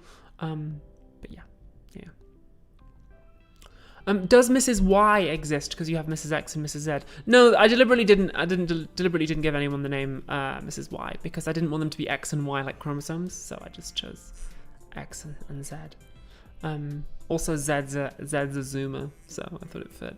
Although X isn't Gen X, so that doesn't fit, I guess. Whatever.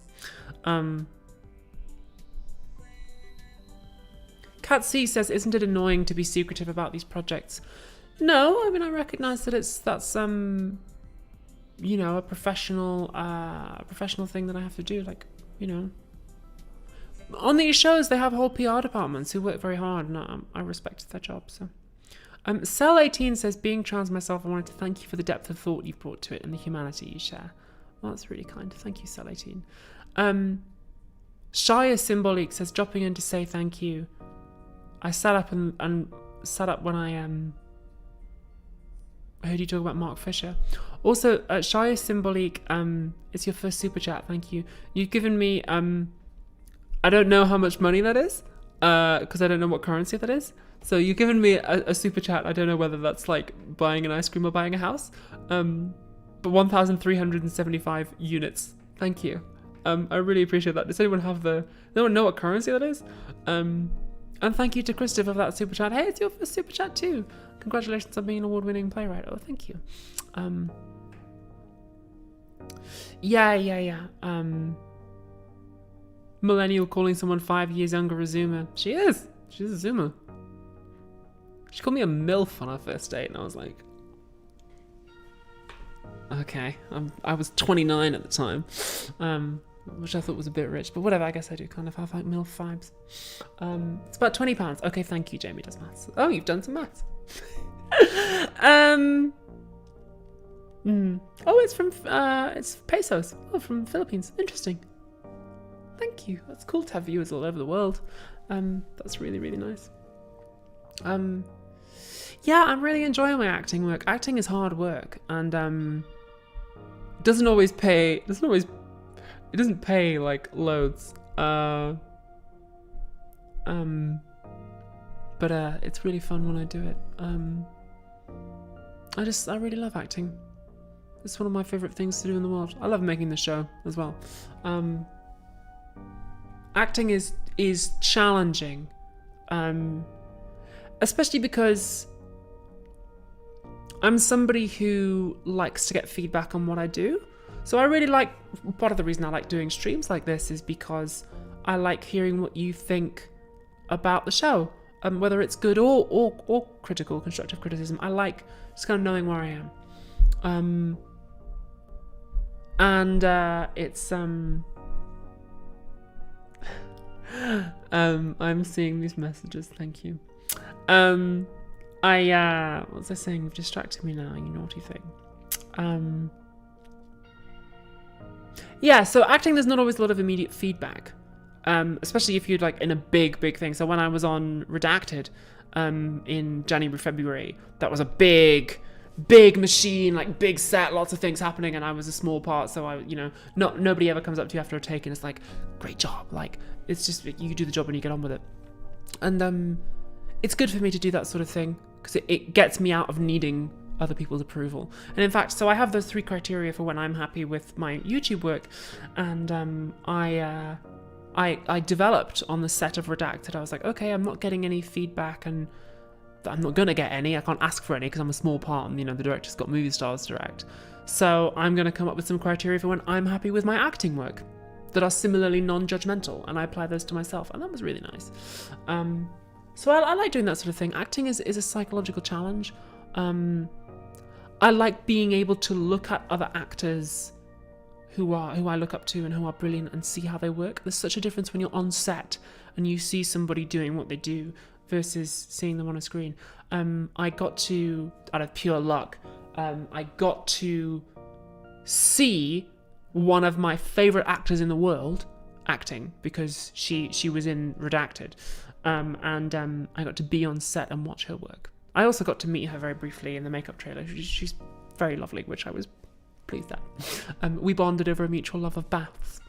So that was really nice. She was really sweet. But I also got to see her work. And I was like, oh, I really learned something from what she did. Yeah, it was really, really cool. I like doing that sort of thing. And, same on Django.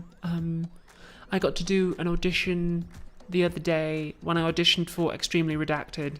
I got to act across from a person who I can't name, who is one of the leads in Extremely Redacted, and it was cool to work with him and like see how he works, and we had like similar ways of doing things, and that was really nice.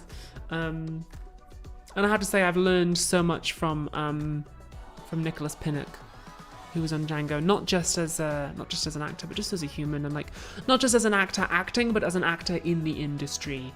He's been such a wonderful like mentor to me and so kind. So I really like acting because I feel like I'm learning a lot. It's just so good to have the opportunity to be somewhere with people who are good and see how they work. It's just a real treat. It's a real treat. Yeah. Thank you, Uncomfortable. That's a really nice thing. Thank you for existing. Your success and joy gives me a lot of hope for my trans self. Thank you.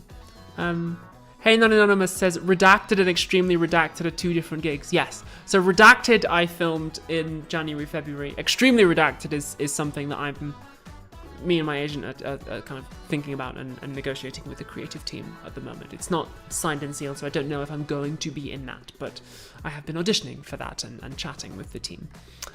So yeah, that's cool. That's cool. I wonder if I can... Yeah, so I can tell you this. I just have to like redact all of the details. So for Extremely Redacted, it was initially pitched to me as a small role, and I auditioned for it, and then they said, oh, there's going to be a recall with a lot of people, top flight people, and I was like, oh, that's kind of weird to have a recall with all those top flight people for a small role. I wonder if it's not a small role after all. And I walked in the audition and they were like, yeah, it's actually, the role we're actually auditioning you for is this. And I was like, oh, okay, well, let's give it a go. So it turned out it was a bigger thing, but we'll see. I don't want to get too excited about that, especially with the strikes and stuff happening. Like, who knows what's going to happen? But it's fun. Your resume must look like an SCP article, says 10A. No, I can talk about them when they come out. So when the show comes out, I'll be able to tell you, I was on set with this person and they're really lovely. Like, I'll be able to tell you all the stories then, but until they come out, I have to not talk about it. And also sometimes it's things like embargoes. So I'm gonna be in a couple of video games soon. One of which I think I'm allowed to talk about now because they released a demo and I'm in the demo. So I'm pretty sure I can tell you about that. I'm going to be in a game on the Nintendo Switch. It's called Harmony Fall of Reverie. When does that come out? When does that come out? I'm on the website now. The demo is on Steam right now. You can play it, but when does it...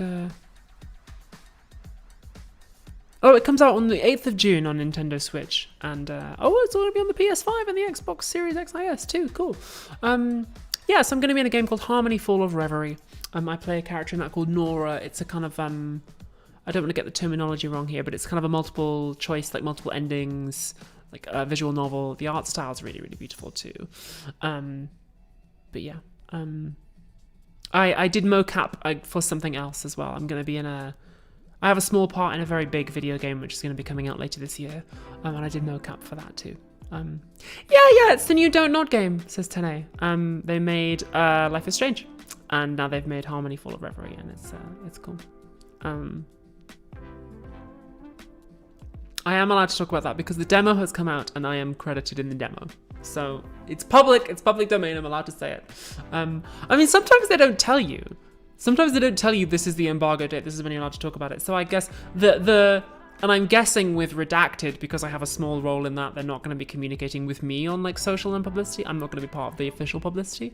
But when the trailer for that drops, I'll be able to say, hey, I'm in this! I'm in like 2 episodes of Redacted. I've got a small role, but like, it's cool.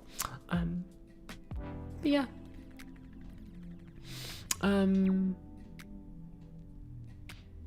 Oh my god, you're in Minecraft, says Waluigi. Fuck. Yeah, I'm the voice character in Minecraft. No, I'm not. But yeah, I really enjoyed doing Harmony Fall of Reverie. Maybe we can talk about it a little bit more on a future stream. But I did really enjoy it. It was a nice experience. I was in the studio 2 or 3 days doing that, and yeah, gave it a go. Can you show us your earrings, says Helen? Yeah, sure. Let me bring up my live thing here. I think I got them for a video a while ago. I think I got them for the vaccines video. Yeah. I'm a gamer girl. No, I am the game. I am the game and the girl. Have you actually watched Django, says Samar? No, I haven't. I'm too scared. I watched bits of it. I'm too scared. Also, I feel like I've learned a lot. I feel like I've learned a lot since then. My parents watched it and they said it was. They said it was good. Nobody said I was shit in Django. Nobody was like, it was great apart from her. So I guess I did fine. Yeah.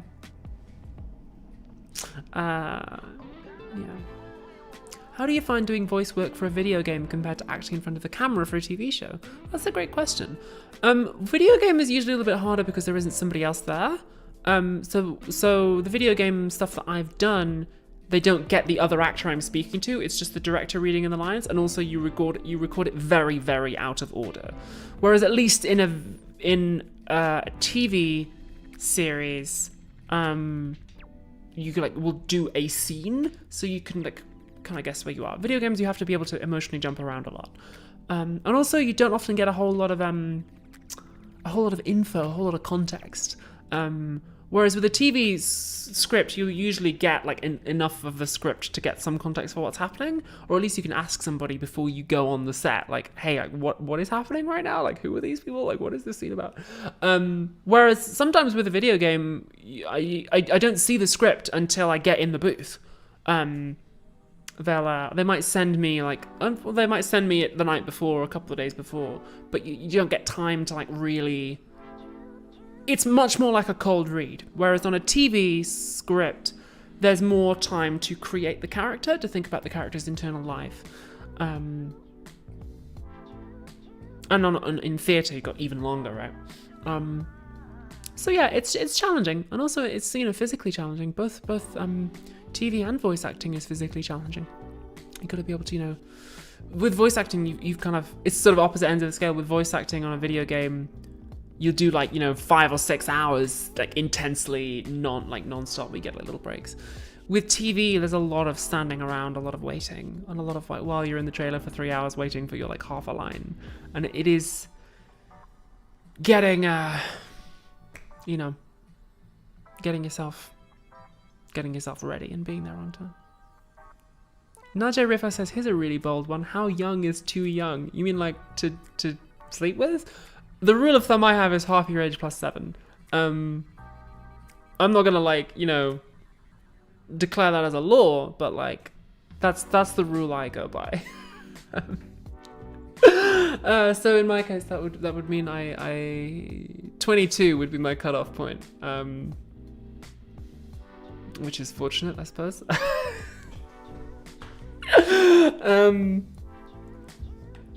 Has he read those texts yet?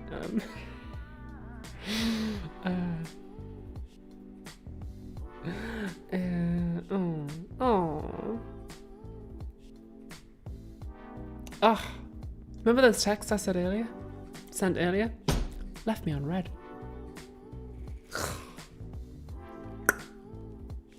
Well, looks like it's ice cream for me tonight.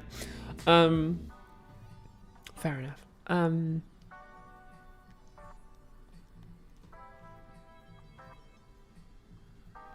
just got a nice text from Paris. Cool.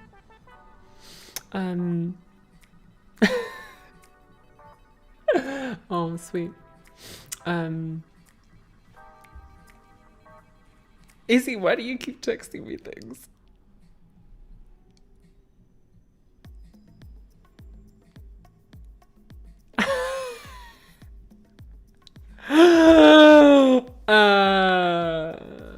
What are we doing?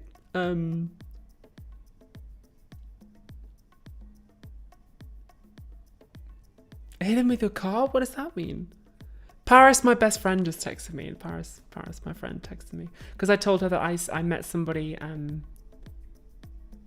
I told her that I met somebody last night who looked just like her. But yeah. Shut up, Missy.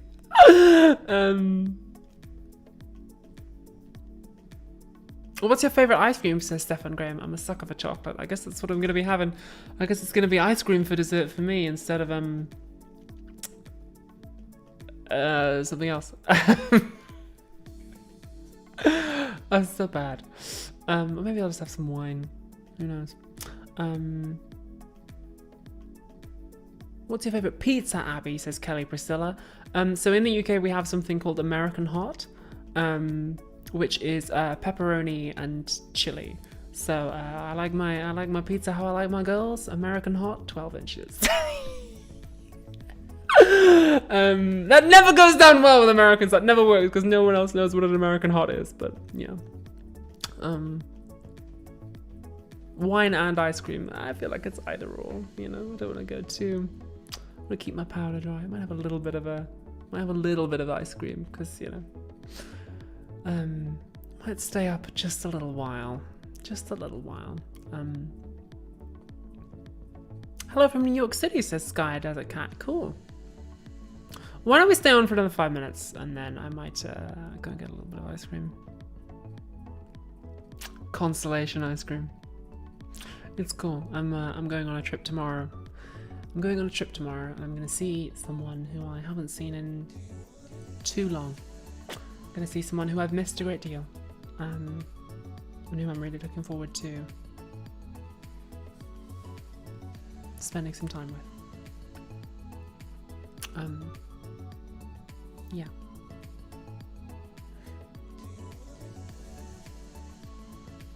I'm feeling very romantic now.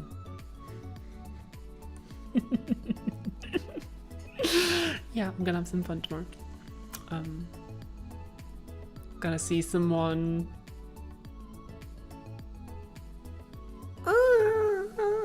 say I'm gonna see someone who I love.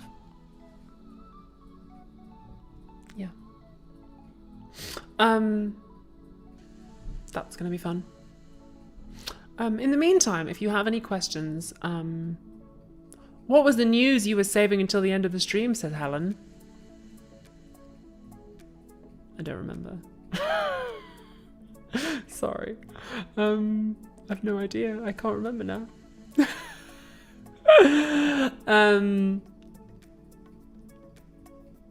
Yeah. Anyway, if you've got any last minute questions, submit them. We'll hang out another 5 minutes. Yeah. I'm planning on doing my master's in English after my bachelor's in journalism. Do you have any advice or suggestions? I've never studied either of those things. So no, sorry. But have fun. Good luck. Do you write poetry, says Ugly Worn Out Shoelace? Yes, sometimes I do if I want to express something that I like can't. If I'm like struggling with a feeling, I'll write a poem to express it, but they're just for me. I just keep them. Umtic says, as a non-op bi-trans woman, I'm interested in dating women, but I'm worried women wouldn't be interested in me. Babes, women be interested. Women do be interested. Women do be interested. So, you know, just get out there and give it a go. Women do be interested. Men also do be interested, but for the most part, with well, we don't need to get into that. There's some exceptions, but yeah, for the most part, no. Helen says, what are your outfit requests for the Oxford thing? I don't know, I haven't picked my outfit. I think it's probably going to be like pretty serious. So. Rose Sarafilovich says, what was filming the really long shot episode 9 of Django like? That was a tough one. That was one of the hardest moments on the whole series. We were going all night with that one. We must have done like 30 or 40 takes of that. We were going till like 5 a.m. and it was freezing too. That was a challenging one. That was a really challenging one. I'm glad you enjoyed it. I'm glad it looked good. But yeah, it was that was a tough one. NBs also do be interested, says Benjamin Ford. Absolutely right.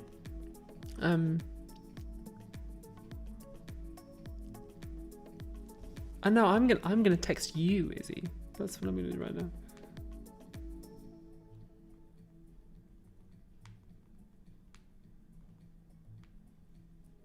That's what's happening right now. Were the KJB live shows fun? Yeah, they were really, really good. I really enjoyed them. That was really nice.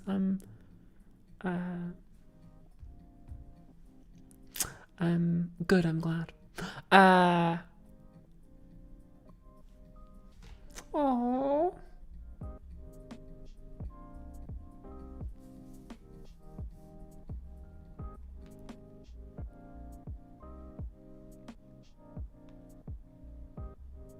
Sorry, I'm getting cute texts.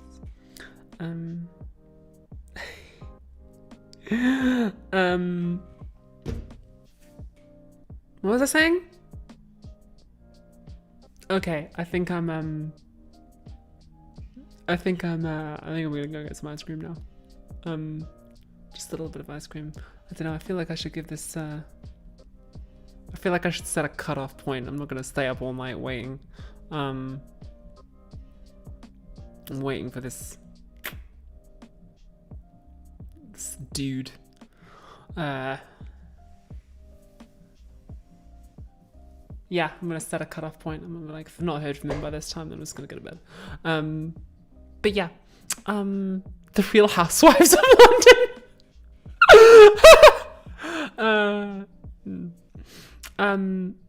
Well, hey, thanks so much for streaming. What an emotional stream it's been.